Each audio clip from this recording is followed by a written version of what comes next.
ప్రభునందు నాకు అత్యంత ప్రియమైనటువంటి వాళ్ళారా, మన ప్రభువును రక్షకునేటువంటి యేసుక్రీస్తు వారి యొక్క శుభనామంలో మీ అందరికీ నా హృదయపూర్వక శుభములు వందనములు తెలియజేస్తున్నాను.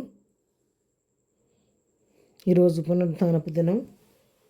దేవుని వాక్యాన్ని ధ్యానం చేసుకుందాం. ఈరోజు వాక్య ధ్యానం కొరకు మనం తీసుకున్నటువంటి లేఖన భాగం కీర్తన గ్రంథం 136వ కీర్తన 23వ వచనం చదువుకుందాం. మనము దీనదశలో ఉన్నప్పుడు ఆయన మనల్ని జ్ఞాపకం చేసుకునను, ఆయన కృప నిరంతరముండును. ఆమేన్. దేవుని నామమునకు మహిమ కలుగును గాక. ఇక్కడ వాక్యం సెలవిస్తూ ఉంది, మనము దీనదశలో ఉన్నప్పుడు ఆయన మనలను జ్ఞాపకం చేసుకుని అనిపించారా. మన దీనులుగా దరిద్రులుగా ఎన్నికలేని వారిగా ఉన్నప్పుడు ప్రభు మనల్ని జ్ఞాపకం చేసుకున్నాడు.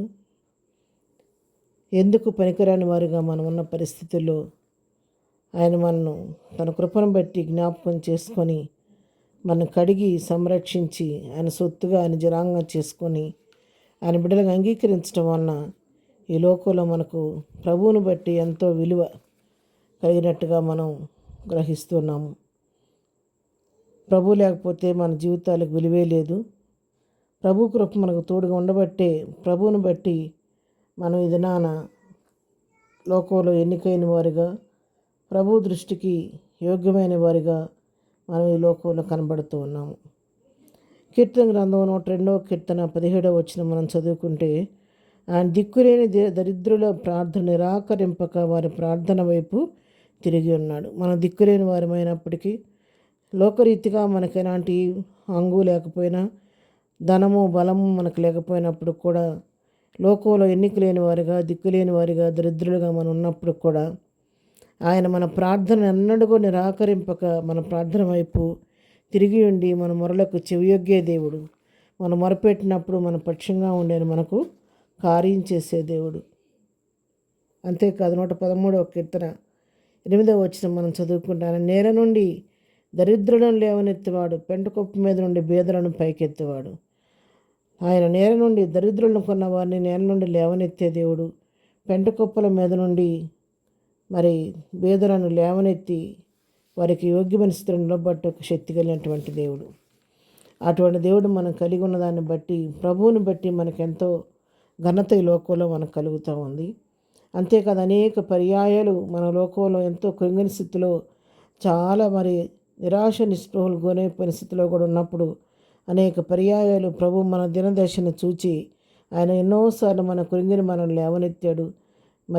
వెన్ను తట్టి ధైర్యం చెప్పి నేను ఉన్నానని చెప్పి అభయం ఇచ్చి మన హస్తాన్ని పట్టుకొని ప్రభువే మనల్ని నడిపించినటువంటి సన్నివేశాలు మన జీవితంలో ఎన్నో ఉన్నాయి. ఒకసారి మనం వాటిని జ్ఞాపకం చేసుకున్నట్లయితే ప్రభువు చేసిన మేడను మనం తలపోసుకుంటూ ఉంటే నిజంగా ప్రభువు చూపిన కృపకు మనం ఏమిచ్చి కూడా ఆయన రుణాన్ని మనం తీర్చుకోలేము. కీర్తన గ్రంథం 106వ కీర్తన 43 నుంచి చదువుకుందాము. అనేక పర్యాయములు ఆయన వారిని విడిపించెను, ఆయనను వారు తమ ఆలోచనకు అనుసరించి తిరుగుబాటు చేయొచ్చు వచ్చిరి, తమ దోషం చేత హీనదశను అందరి. అయినను వారి రోదనం తనకు వినబడగా వారికి కలిగిన శ్రమను ఆయన చూచెను. వారిని తలంచుకొని ఆయన తన నిబంధనను జ్ఞాపకం చేసుకొనను, తన కృపా బాహుల్యమును బట్టి వారిని కరుణించెను. చూసారా, మనం అనేక సార్లు ప్రభు చిత్తానికి వ్యతిరేకంగా మనం దూరంగా వెళ్ళిపోయినప్పుడు కూడా ఎప్పుడైతే మనం ఆయన సన్నిధిలో రోధించినప్పుడు మన రోదన వినబడగా వెంటనే ఆయన మనకు కలిగిన శ్రమ నుంచి విడిపించే దేవుడు అంట. మనకు ఆయన కృపను బట్టి నిబంధనని జ్ఞాపకం చేస్తున్న దేవుడు అంట. ఆయన కృపా బాహుళ్యాన్ని మన పక్షంగా చాపి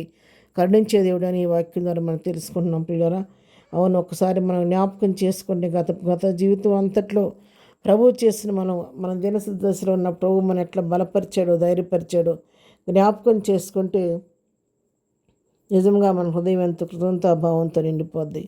అలాంటి దయగలిగిన దేవుని సన్నిధిలో ప్రార్థన చేసుకొని మరి ఎక్కువ కృపను పొందుకొని ప్రభువుని బట్టి ధైర్యం తెచ్చుకొని ముందుకు సాగిపోదాం. ప్రార్థన. ప్రేమగలిగిన తండ్రి, పరిశుద్ధుడా, నీ కొందనాలు. ఉదయకాలం మాకు ఇచ్చిన శ్రేష్టమైన వాక్య భాగాన్ని బట్టి నీ కొందన. అవును ప్రభా, మేము మన దీనదశలో ఉన్నప్పుడు మమ్మల్ని జ్ఞాపకం చేసుకున్నావు.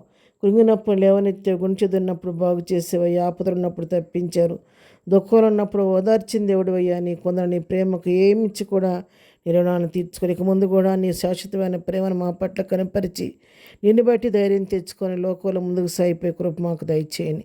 ఇదనమంతా నీ కృపాక్షేమాలు మాకు తోడుగుంచండి. రాకపోకల పనిపాట్లో తోడుగుండండి. ఇదనం బర్త్డే మ్యారేజ్ చేసుకుని బిడ్డలను దీవించండి, ఆశీర్దించండి. పునరుద్ధాన ఆరాధనలో మీరుండి నీ ఆత్మర్థం జరిగించి గంతమయం ప్రభావాలు మీరే పొందుకోమని యేసునామములో ప్రార్థించడి పొందుకొని ఉన్నాము తండ్రి. ఆమెన్. ప్రభు కృప సదాకాలము మనందరికీ తోడై ఉండి నడిపించును గాక. ఆమెన్.